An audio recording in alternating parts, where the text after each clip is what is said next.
Hello guys, for today's video makikita niyo nasa grocery po ako, ayan. So sinabay ko na kasi yan, yung pagbili ng pagkain ng aso. So katatapos ko lang yan pagpagupit.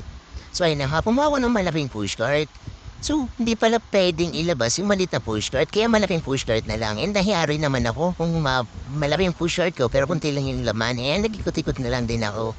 And habang nag-iikot-ikot ako, nakita ko yung isang bata. Ang sarap lang tulong dun sa may bigasan. Wow, sana all.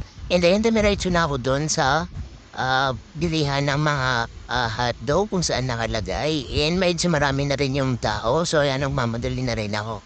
Pagkarating ko doon, ay nakita ko mukhang may inaayos doon. Yun pala yung pesto na yun ng mga alagayan ng nuggets. And ayun, so biglang napahinto muna ako kasi nandun si kuya ay nakaharang sa pinto yung mga box ng nuggets na inaayos niya.